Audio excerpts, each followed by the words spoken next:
বছরের সবচেয়ে শ্রেষ্ঠ রাত হলো লাইলাতুল কদর। কোরআনে হাকিমে সূরা দুখানের 3 এবং 4 নম্বর আয়াত যদি আপনি দেখেন, আল্লাহ রাব্বুল আলামিন ইরশাদ করেছেন, ইন্না আনজালনাহু ফি লাইলাতিন মুবারাকাহ ইন্না কুন্না মুনজিলিন ফিহা ইউফরাকু কুল্লু আমরিন হাকিম। আল্লাহ বলেছেন, আমি নিশ্চয় কোরআনকে নাজিল করেছি, অবতীর্ণ করেছি একটি বরকতময় রাতে। কোন রাতে বরকত নাজিল করেছেন আল্লাহ তাআলা? বরকতময় রাতে কোরআন নাজিল করেছেন আল্লাহ বলেছেন। আর এই বরকতময় রাতটা কোন রাত? যে রাতে কোরআন নাজিল হয়েছিল শবে কদর। কোনো সন্দেহ আছে? কারণ কোরআনের আরেক আয়াত বলছে, ইন্না আনজালনাহু ফি লাইলাতিল কদর, আমি কোরআনকে নাজিল করেছি যে রাতে, সেটা হলো লাইলাতুল কদরে। তাহলে লাইলাতুল কদরে আল্লাহ কোরআন নাজিল করেছেন। আর সূরা দুখানে বলেছেন, আমি একটি বরকতময় রাতে কোরআন নাজিল করেছি। তাহলে এখানে বরকতময় রাত বলতে যে লাইলাতুল কদরকে বোঝানো হয়েছে, সেটা দিনের আলোর মতো পরিষ্কার। ঠিক কিনা বলেন? এরপর আয়াত আল্লাহ বলেছেন, ফিহা ইউফরাকু কুল্লু আমরিন হাকিম, এই বরকতময় রাত যে রাতে কোরআন নাজিল হয়েছে অর্থাৎ লাইলাতুল কদর, সেই রাতেই সমস্ত গুরুত্বপূর্ণ হিকমাপূর্ণ বিষয়গুলো সব ধার্য হয়ে থাকে, নির্ধারণ হয়ে থাকে। এই আয়াতের আলোকে বোঝা যায় মানুষের ভাগ্য সারা বছরের যেটি লিপিবদ্ধ হওয়ার কথা, সারা বছরের যে বাজেট হওয়ার কথা, সেটা হয়ে থাকে লাইলাতুল কদরে, শবে কদরে। বছরের সবচেয়ে শ্রেষ্ঠ রাত হলো লাইলাতুল কদর, যেই রাতে আল্লাহ তাআলা বান্দার ভাগ্য ঠিক করেন। এই রাতে যে ভাগ্য আল্লাহ নির্ধারণ করে থাকেন, সেই নির্ধারণটা যেন আমাদের অনুকূলে হয়, সেই নির্ধারণটা যেন আমাদের জন্য কল্যাণকর হয়। আল্লাহ যেন আমাদের ভাগ্যে ভালো কিছু লেখেন, খারাপ কিছু যেন না লেখেন। আল্লাহ যেন তাকদীরে আমাদেরকে ভালো কিছু দেন, মন্দ কিছু থেকে বাঁচিয়ে রাখেন। সেজন্য আমরা সবাই কামনা করি কি করি না? দ্বিতীয় কথা হলো, ভাগ্য নির্ধারণের জন্য একটা রাত মসজিদে গিয়ে ইবাদত বন্দেগী করলেই আমার ভাগ্য নির্ধারিত হয়ে যাবে বা ভাগ্য ভালো কিছু লেখা হয়ে যাবে ভাগ্যে, এরকম কোনো কথা কোরআন বা হাদিস থেকে পাওয়া যায়? কোরআন হাদিসে কি পাওয়া যায়? সূরা নাহাল আয়াত নম্বর 97। সূরার নাম সূরা নাহাল, আয়াত নম্বর কত? 97।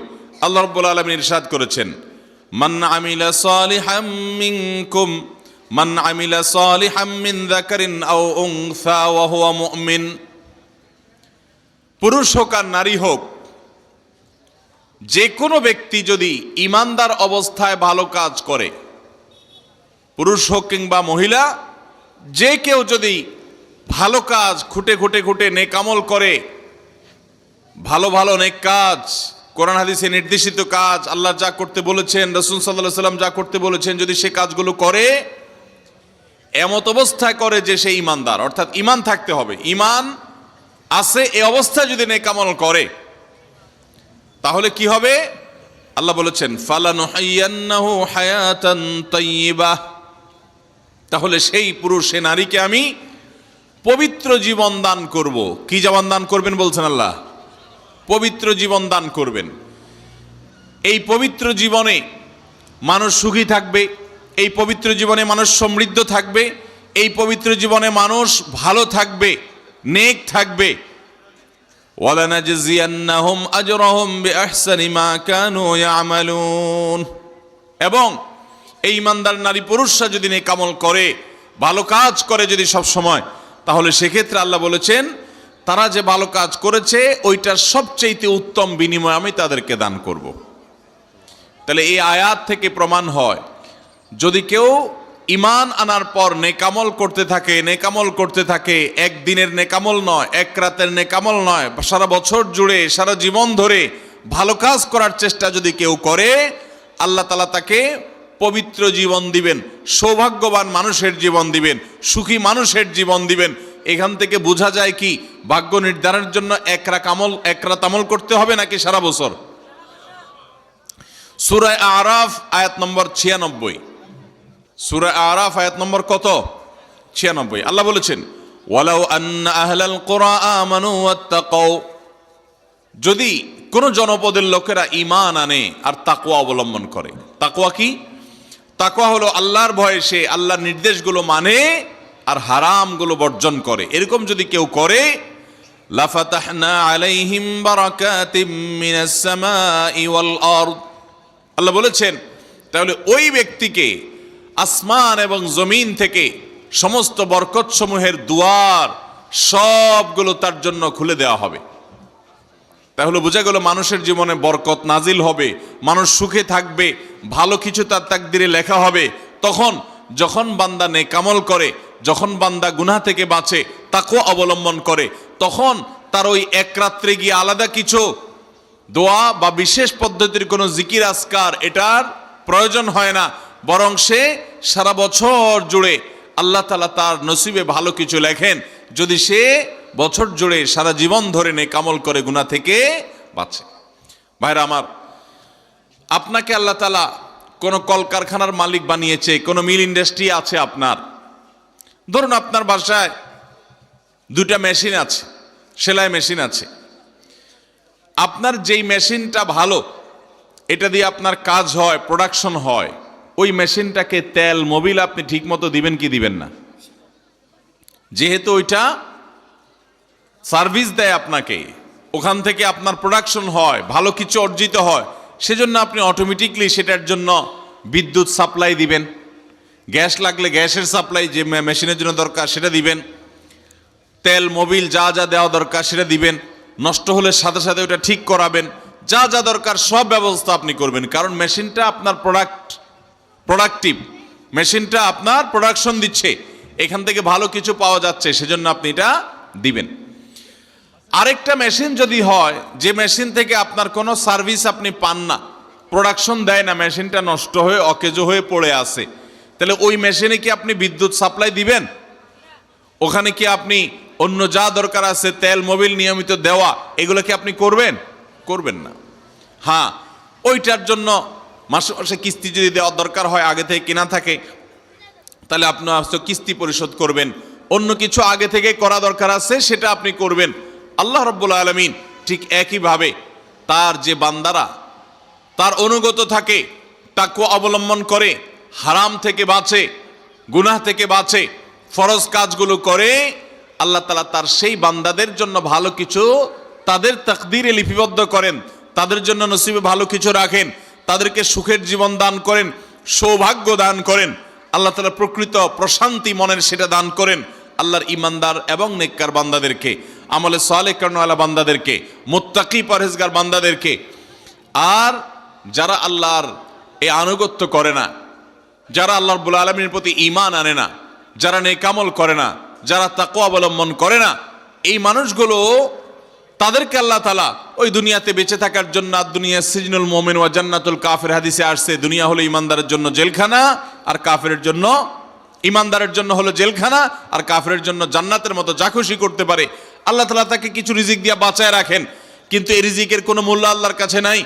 নবী করিম সাল্লাল্লাহু আলাইহি সাল্লাম বলেছেন, যদি দুনিয়া এবং দুনিয়ার মধ্যে যা কিছু আছে এগুলো যদি মাছির ডানার মতো মূল্য রাখতো, তো আল্লাহ তাআলা দুনিয়াতে আল্লাহর প্রতি অবিশ্বাসী কাউকে এক ঢোক পানিও পান করতে দিতেন না। এখান থেকে বোঝা গেল এই দুনিয়ার যত কিছু আমরা ভোগ করি, এগুলো আল্লাহ রাব্বুল আলামিনের কাছে এগুলো 2 পয়সার কোনো দাম নাই।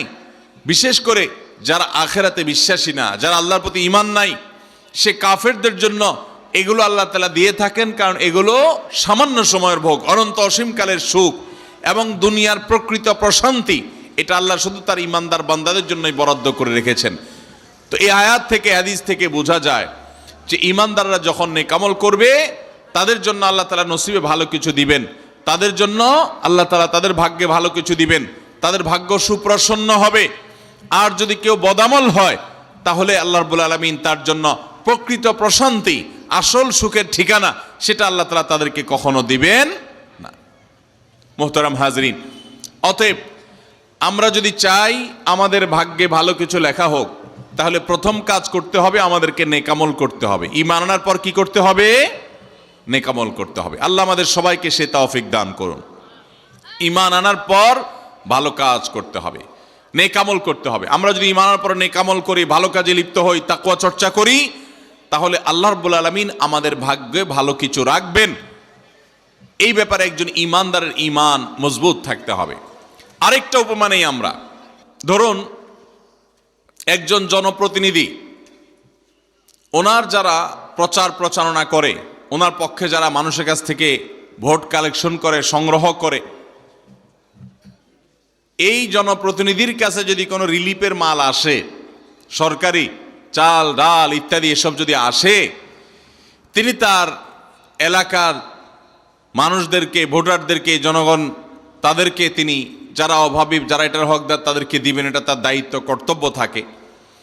যদি তার কোনো আগে থেকে তার দলের কোনো কর্মী থাকে, নির্বাচনের সময় তার অনুগত কোনো মানুষ থাকে যে তার পক্ষে কাজ করছে অনেক বেশি, তো এই লোকটার যদি রিলিফের দরকার হয়, সে কি ওই চেয়ারম্যান সাহেবের কাছে আর জনপ্রতিনিধির কাছে ধর্ণা দিয়ে আলাদা পিছনে আপনার লাইন ধরে ঘুরতে হবে? তার অটোমেটিক তাকে দেয়া হবে, কারণ সে আগে থেকেই তার লোক।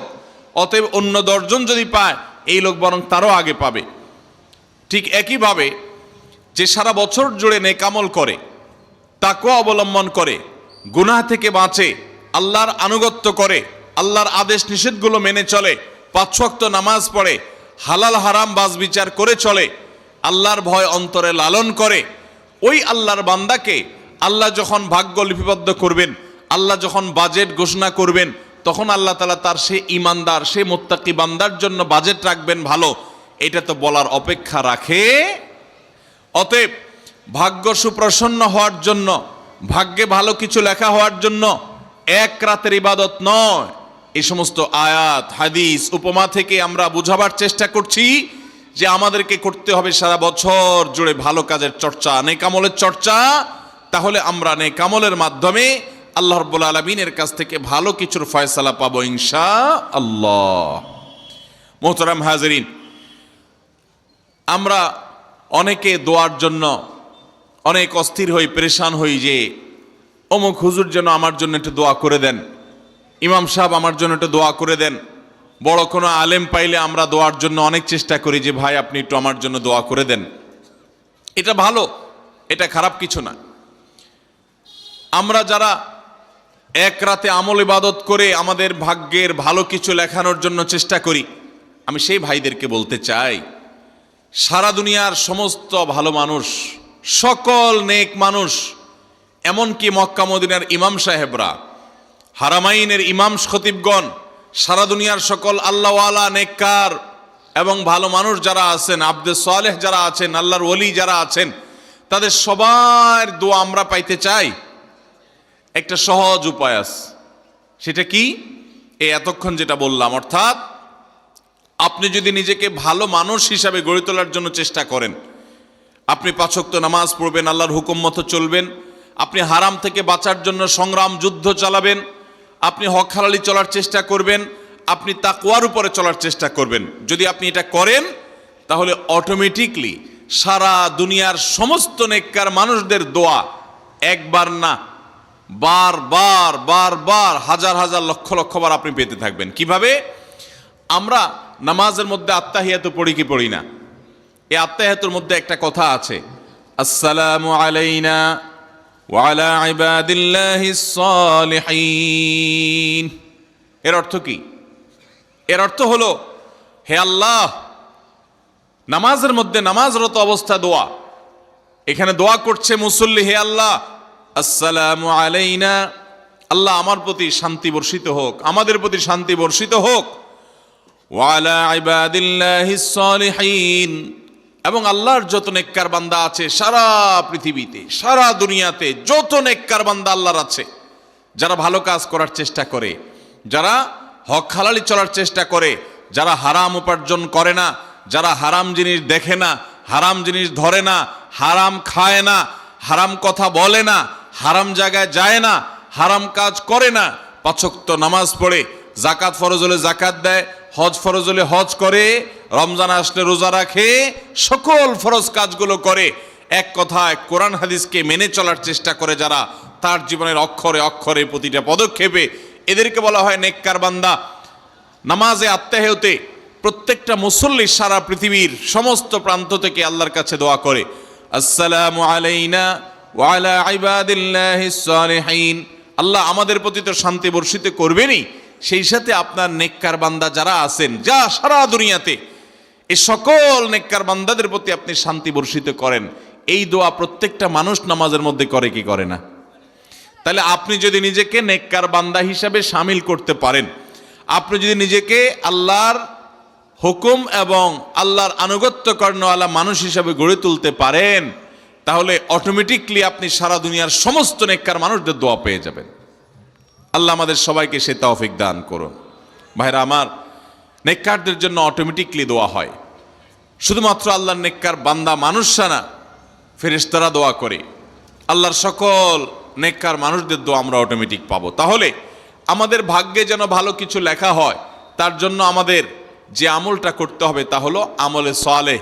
সারা বছর জুড়ে, সারা জীবন জুড়ে আমাদেরকে খুঁটে খুঁটে খুঁটে কোনটা কোনটা ভালো কাজ সেগুলো করার চেষ্টা করতে হবে, কোনটা কোনটা খারাপ কাজ, গুনাহের কাজ, সেগুলো থেকে বাঁচার চেষ্টা করতে হবে। তাহলে আমাদের ভাগ্যে ভালো কিছু লেখা হবে ইনশাআল্লাহ। তাহলে এইটা একটা আমল পেয়ে গেলাম, যেটার মাধ্যমে আমাদের ভাগ্যে ভালো কিছু লেখা হবে। আমলটা হলো কি?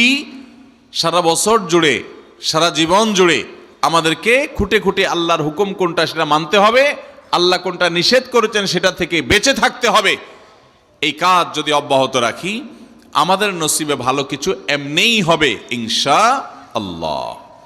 নাম্বার 2, সহিহ বুখারীর একটি হাদিস থেকে আমরা আমাদের নসিবে ভালো কিছু আল্লাহ তাআলা লিপিবদ্ধ করবেন এরকম একটি আমলের কথা আমরা জানি। সকল সাধারণ নেক আমলের মধ্যে সেটা শামিল আছে, এটাকে আলাদা করে নবী সাল্লাল্লাহু আলাইহি ওয়াসাল্লাম বলেছেন। সেটা কি? তিনি বলেছেন, মান সাররাহু আন ইউবসাতা লাহু ফি রিজকিহি আও ইউনসা লাহু ফি আথারিহি ফালইয়াসিল রাহিমাহু লাহু আন ইউবসাতা লাহু ফি রিজকিহি আও ইউনসা লাহু ফি আথারিহি। যে ব্যক্তি চায় তার রিজিককে প্রশস্ত করে দেওয়া হোক, তার রিজিকে বারাকা দেওয়া হোক এবং তার হায়াত বৃদ্ধি করে দেওয়া হোক, এটা যে চায়, ফালইয়াসিল রাহিমা, সে যেন তার রক্ত সম্পর্কীয় আত্মীয়দের সাথে সুসম্পর্ক বজায় রাখে, সে যেন তার রক্ত সম্পর্কীয় আত্মীয়দের সাথে সম্পর্ক সবসময় জুড়ে রাখে, সম্পর্ক যেন ভালো রাখে, তাদের সাথে সম্পর্ক যেন ছিন্ন না করে। তাহলে সেক্ষেত্রে তার হায়াত এবং তার রিজিকের মধ্যে বরকত দেয়া হবে, কল্যাণ দেয়া হবে, লিপিবদ্ধ করা হবে, এই ফয়সালা তার জন্য করা হবে। এই হাদিস থেকে বোঝা যায় যে আমাদের হায়াত, আমাদের রিজিকের মধ্যে বরকত হবে, কল্যাণ হবে, ভাগ্যে নসিবে ভালো কিছু আল্লাহ তাআলা দিবেন যদি আমরা রক্ত সম্পর্কীয় আত্মীয়দের সাথে সুসম্পর্ক বজায় রাখি। আজকাল আমাদের সমাজে অনেক মানুষ আছেন যে নামাজ রোজা করেন, ওয়াজ মাহফিলে যান, কোরআন তেলাওয়াত করেন, জিকির আজকার তাসবিহ তেলাওয়াত করেন, কিন্তু নিজের রক্ত সম্পর্কে আত্মীয়দের সাথে সম্পর্ক ভালো নাই। আছে না নাই? আপনার আত্মীয় যদি নিজে থেকে সম্পর্ক ছিন্ন করে চলে যায় তাহলে তো আর আপনার দোষ নাই, কিন্তু আপনি নিজে থেকে কখনো আপনার রক্তের যে আত্মীয়, যাদের সাথে রক্তের সম্পর্ক আছে, এরকম কারোর সাথে সম্পর্ক ছিন্ন করতে পারবেন না। এটা হারাম। নবী করিম সাল্লাল্লাহু আলাইহি সাল্লাম বলেছেন, মান ওয়াসালাহু ওয়াসালাহুল্লাহ ওয়ামান কাতাআ কাতাআহুল্লাহ। যে ব্যক্তি আত্মীয়তার সম্পর্ককে রক্ষা করবে, আল্লাহ তাআলা তাকে রক্ষা করবেন। যে আত্মীয়তার সম্পর্ক ছিন্ন করবে, তাকে ত্যাগ করবে, আল্লাহ তাআলা ওই ব্যক্তিকে ছিন্ন করবেন। এই জন্য আত্মীয়তার সম্পর্ক রক্ষা করা এটা আমাদের ভাগ্য সুপ্রসন্ন হওয়ার অন্যতম মাধ্যম। আত্মীয়তার সম্পর্ক রক্ষা করা বলতে কাদের সাথে সম্পর্ক বজায় রাখতে হবে? যাদের সাথে রক্তের সম্পর্ক আছে আপনার। তারা কারা? আপনার শরীরে আপনার বাবার রক্ত আছে, রক্ত সম্পর্কীয় আত্মীয়। আপনার বাবার সাথে আপনার ব্লাডের কানেকশন আছে, আপনার মায়ের সাথে আপনার ব্লাডের কানেকশন আছে, এবং মায়ের সাথে ব্লাডের কানেকশন থাকার কারণে মায়ের দিককার আত্মীয় আপনার মামা, আপনার খালা, আপনার নানা নানি, তারা হলো আপনার রক্ত সম্পর্কীয় আত্মীয়। ঠিক একইভাবে আপনার বাবার দিককার রক্ত সম্পর্কে আত্মীয় হলেন আপনার দাদা দাদি, আপনার চাচা, আপনার ফুফু, এবং চাচাতো ভাই বোন, ফুফা না ফুফু, যিনি তার রক্ত আপনার বাবার রক্ত এক, সেজন্য তারা রক্তের আত্মীয়। ভাই বোন তো আছেই। তো এই রক্তের আত্মীয়দের সাথে অনেকে সম্পর্ক বজায় রাখে না, কোনো কারণে সম্পর্ক ছিন্ন করে ফেলে, এটা হারাম। আমরা দুনিয়াতে অনেক বন্ধু বান্ধবের সাথে সম্পর্ক ভালো রাখি, অনেক দোস্তের সাথে সম্পর্ক ভালো রাখি, অথচ আমাদের এই রক্ত সম্পর্কে আত্মীয়গুলোর সাথে সম্পর্ক ভালো রাখা হয় না। মোহতারাম হাজরিন, আমাদের নসিবে আল্লাহ ভালো কিছু দেখ, আমরা সবাই চাই কি চাই না? তাহলে শবে বরাতে রাতভর আপনি দোয়া জিকির আজকার করলেন, কান্নাকাটি করলেন, আর মিলাদ মাহফিল করলেন, আশা করলেন আপনার ভাগ্যে ভালো কিছু লেখা হবে। আপনার ভাগ্যে ভালো কিছু লেখা হবে না যদি আপনি আপনার রক্ত সম্পর্কে আত্মীয় সাথে সম্পর্ক ছিন্ন করে বসে থাকেন। কারণ আপনার জীবনে, আপনার রুজিতে, আপনার ইনকামে, উপার্জনে বরকত হওয়ার পূর্বশর্ত হলো আপনার এই রক্ত সম্পর্কে আত্মীয়গুলোর সাথে, আত্মীয় স্বজনের সাথে সুসম্পর্ক বজায় রাখা।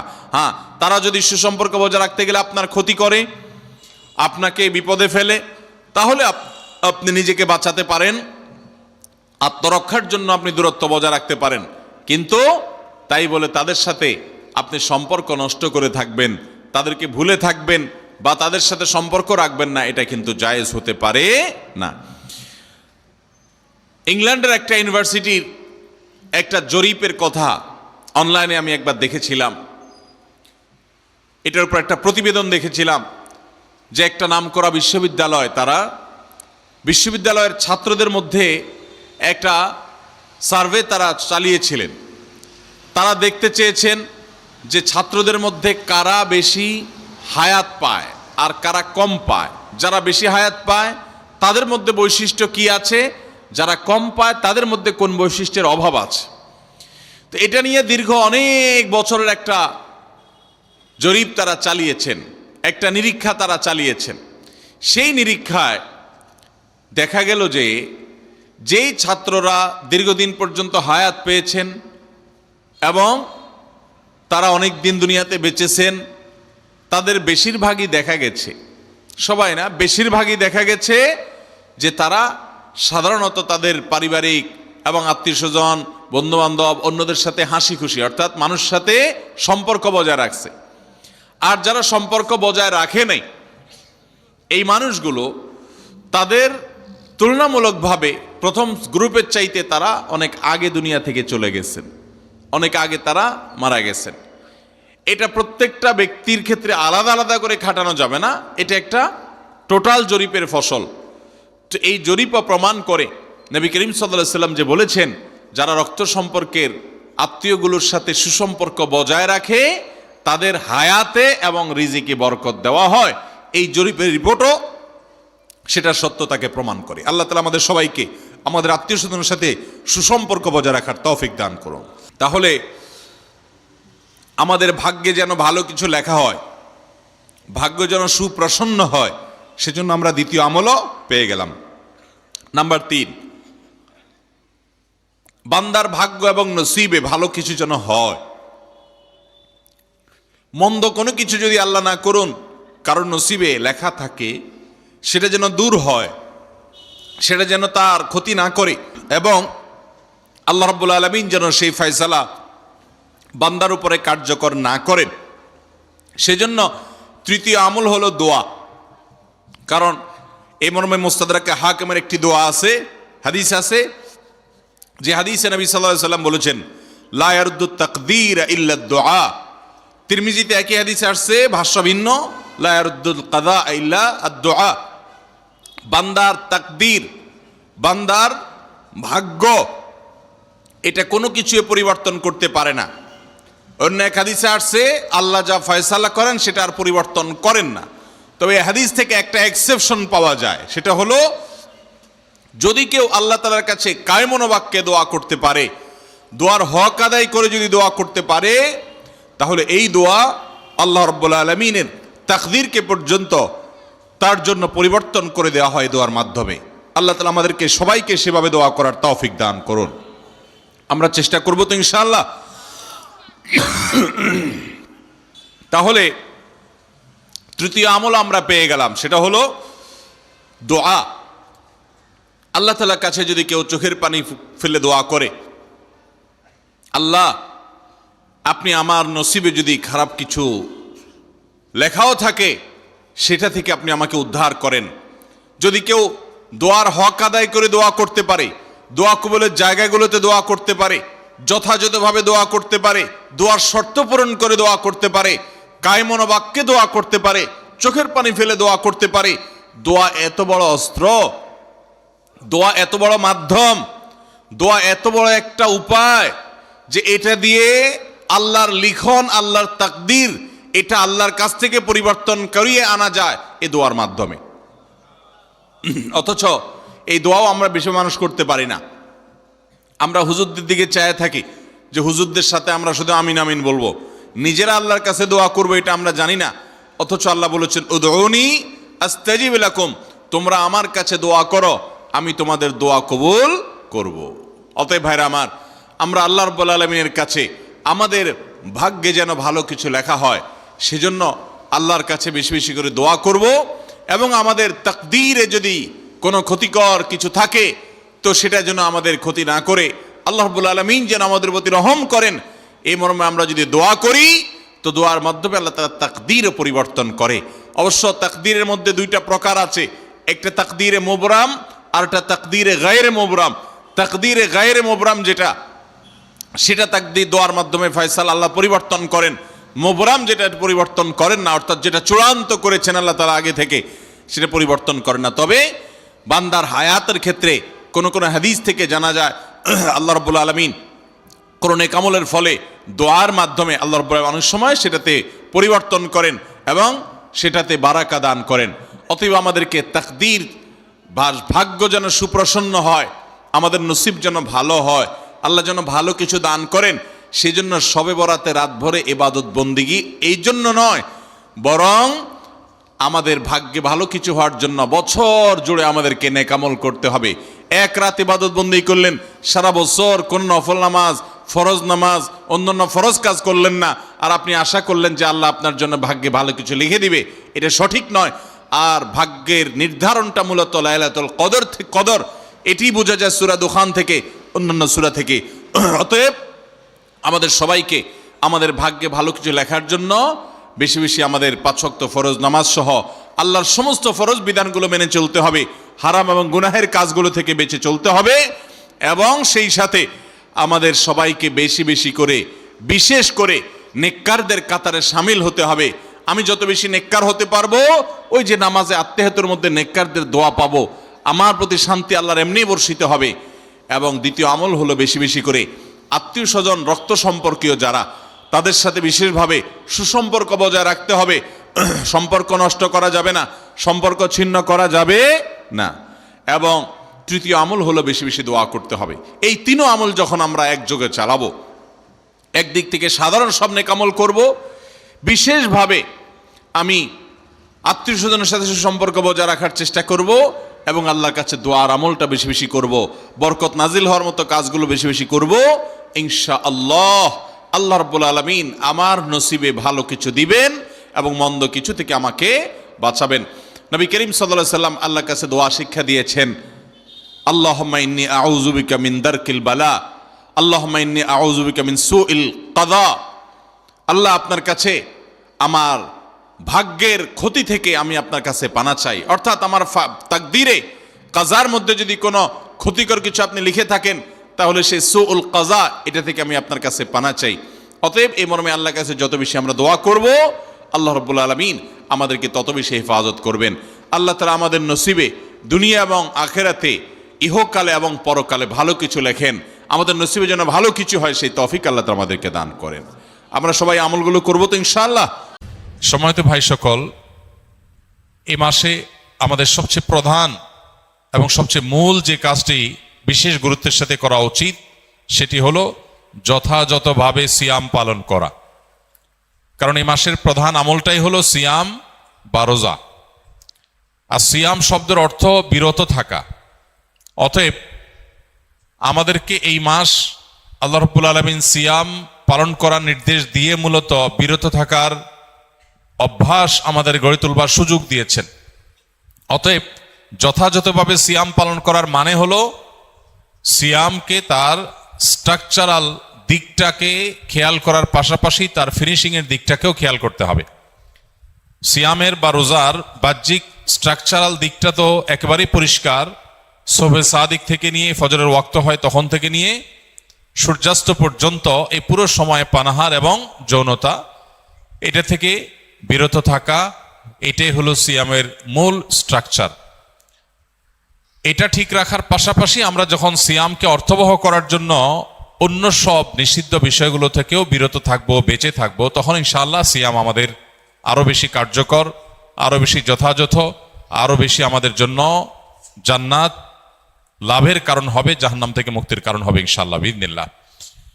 এই জন্য সিয়াম সাধনা করে এই পুরো মাস জুড়ে সকল প্রকার গুনাহ থেকে বেঁচে থাকা, এটা আমাদের অন্যতম একটা কর্তব্য। নবী করিম সাল্লাল্লাহু আলাইহি সাল্লাম বলেছেন, রুব্বা সাইমিন লাইসা লাহু মিন সিয়ামিহি ইল্লাল জু'।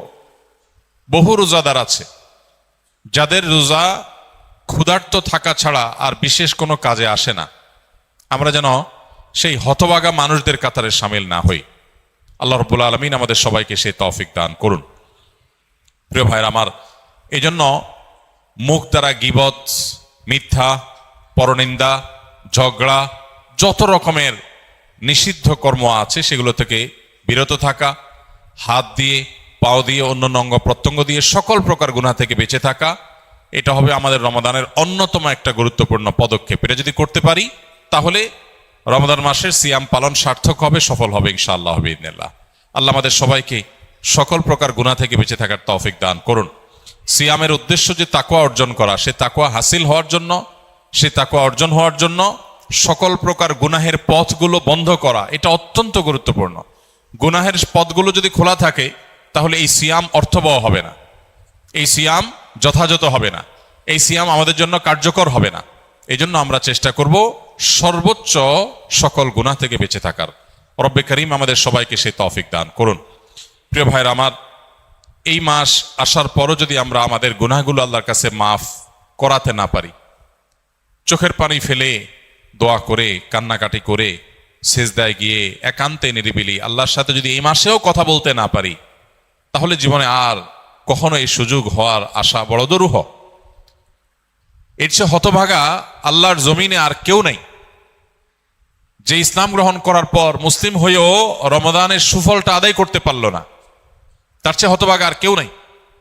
এই জন্য শুধুমাত্র এই গতানুগতিক সিয়াম আর তারাবি নয়, বরং এর পাশাপাশি আল্লাহর কাছ থেকে গুনাহগুলোকে মাফ করাবার জন্য আমাদের বিশেষ প্রচেষ্টা থাকতে হবে। ইফতারের আগে চোখের পানি ফেলে, কায় মনোবাক্যে দুহাত তুলে, প্রাণ উজাড় করে আল্লাহর কাছে আমরা দোয়া নিবেদন করব।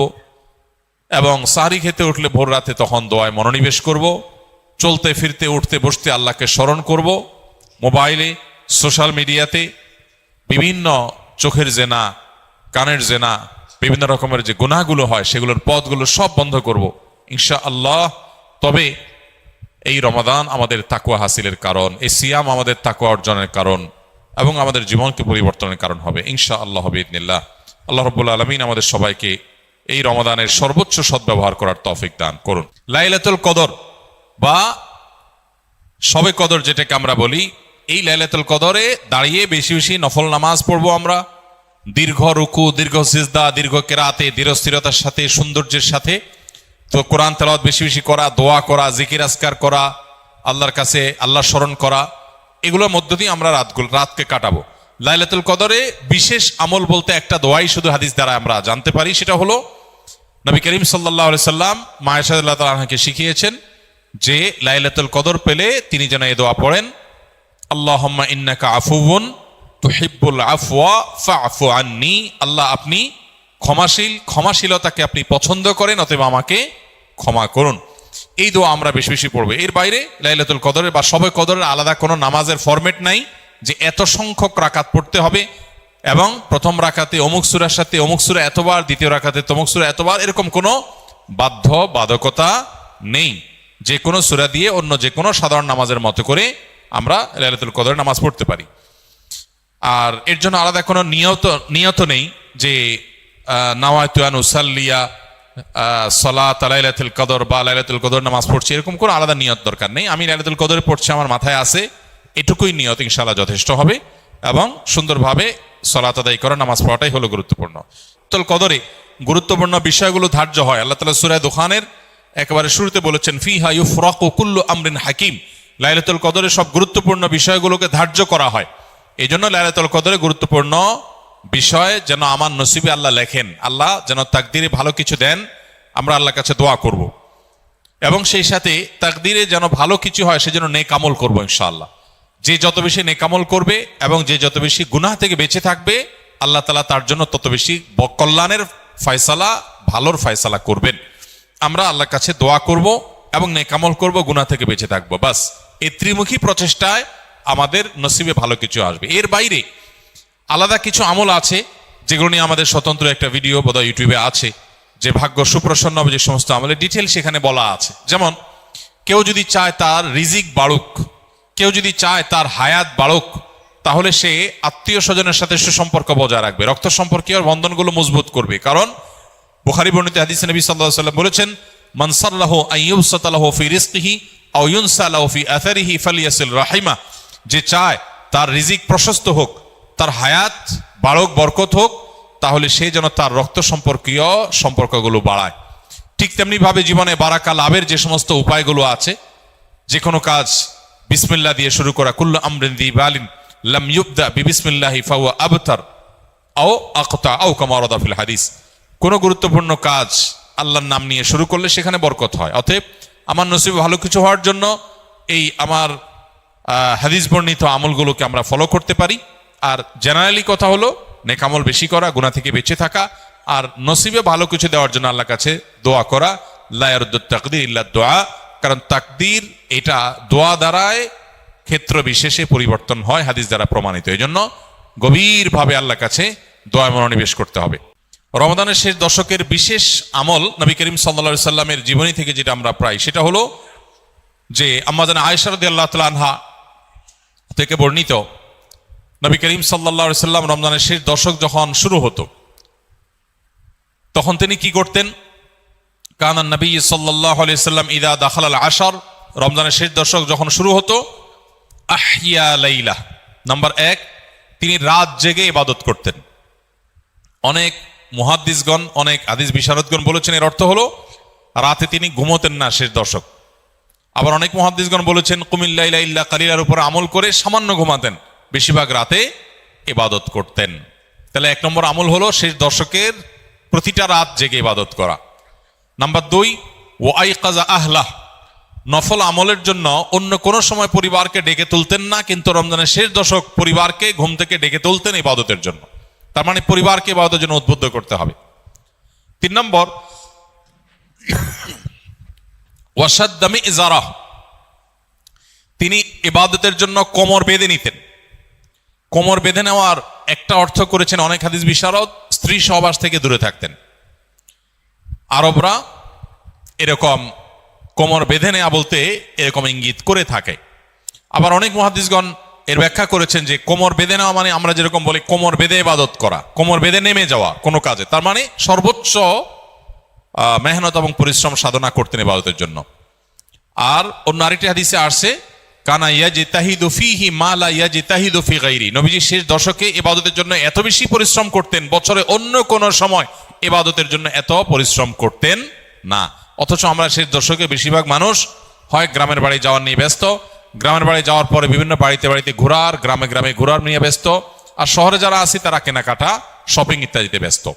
তো এটা হলো আমাদের শেষ দশকের অভ্যাস, যেটা হাদিসের একেবারে বিপরীত। শেষ দশক হওয়া উচিত প্রথম দশক, দ্বিতীয় দশকের চাইতে বেশি ইবাদতে বেশি মনোযোগী হওয়া উচিত আমাদের শেষ দশকে। আল্লাহ আমাদেরকে তৌফিক দান করুন। ভাইরা আমার, ইস্তেগফার সকল সমস্যার সমাধান। ইস্তেগফারের ভিতরে সবচেয়ে শ্রেষ্ঠ ইস্তেগফার হলো সাইয়্যিদুল ইস্তেগফার। সাইয়্যিদুল ইস্তেগফারটা যদি মুখস্থ না পারেন, অন্তত লিখিত ভার্সনটা পড়েন। সাইয়্যিদুল ইস্তেগফারের যে অর্থ, এটার যে মর্ম, বড় হৃদয়গ্রাহী ভাই, বড় মর্মস্পর্শী। ইমানদার এটার অর্থের দিকে তাকায় যদি পড়ে তো তার অন্তর না গলে পারে না। যে ব্যক্তি ইস্তেগফারকে আঁকড়ে ধরবে, এটাকে কন্টিনিউয়াসলি করবে, ইস্তেগফার কখনো ছাড়বে না, সবসময় তার মধ্যে ইস্তেগফার অব্যাহত থাকবে, ওই ব্যক্তিকে আল্লাহ রাব্বুল আলামিন বিভিন্ন পেরেশানি থেকে সারপ্রাইজড হওয়ার মতো এমন এমন পথ বের করে দিবে যে সে চিন্তাও করে নাই। তার পেরেশানি থেকে মুক্তির পথ আল্লাহ তাআলা দেখায় দিবেন। ইস্তেগফার কিভাবে করবেন ভাই? ইস্তেগফার এমন একটা আমল, এটা ছাড়া তো আমাদের উপায় নাই ভাই। ইস্তেগফার আমাদের দুনিয়ার পেরেশানি দূর করবে, আখিরাতের পেরেশানি দূর করবে।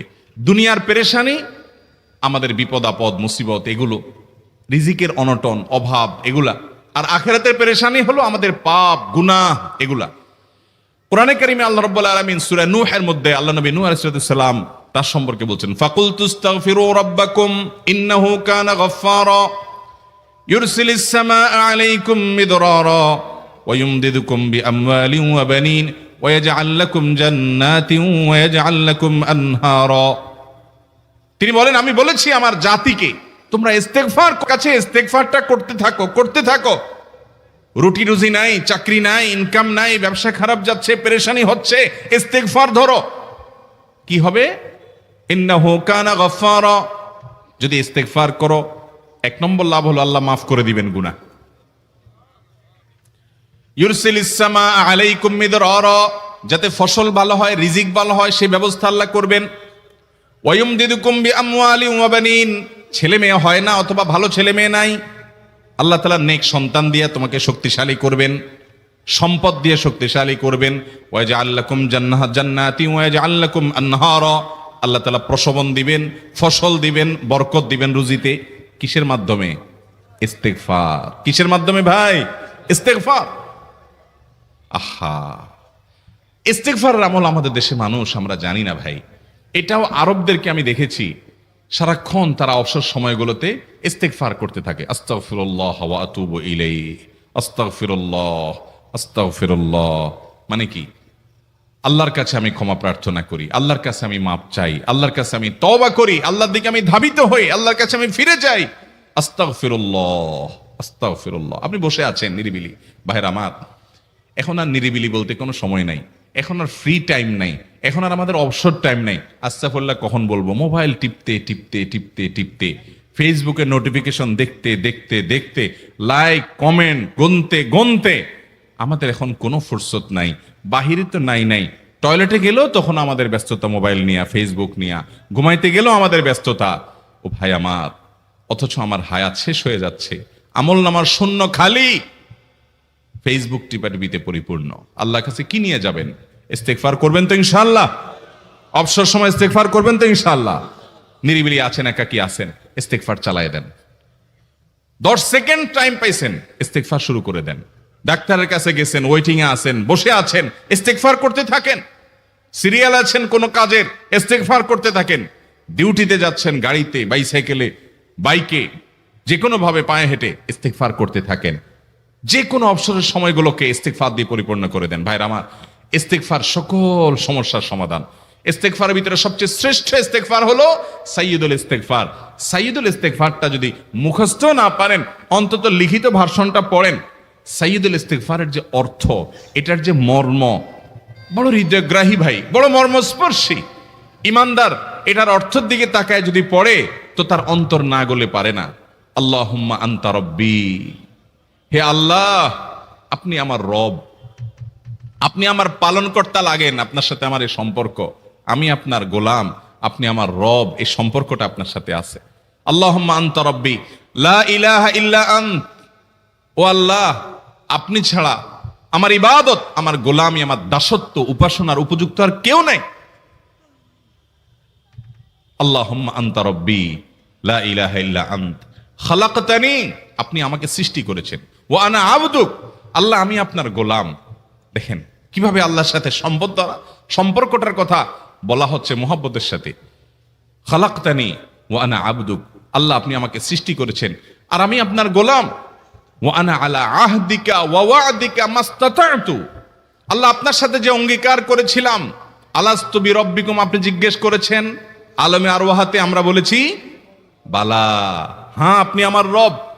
আপনাকে রব হিসাবে স্বীকৃতি দিয়ে আপনার গোলামি করার যে অঙ্গীকার আমরা করেছি, কালিমাতুশ শাহাদা যে আমরা পাঠ করেছি, এই যে আপনার সাথে কৃত অঙ্গীকার, রব হিসাবে স্বীকৃতি দেওয়ার পর, গোলাম হিসাবে মেনে নেওয়ার পর, আমি আপনার যে গোলামি করার কথা ছিল, ওয়া আনা আলা আহদিকা ওয়া ওয়া'দিকা মাস্তাতা'তু, যতটুকু পারছি আমি সে ওয়াদার উপরে থাকার চেষ্টা করছি আল্লাহ।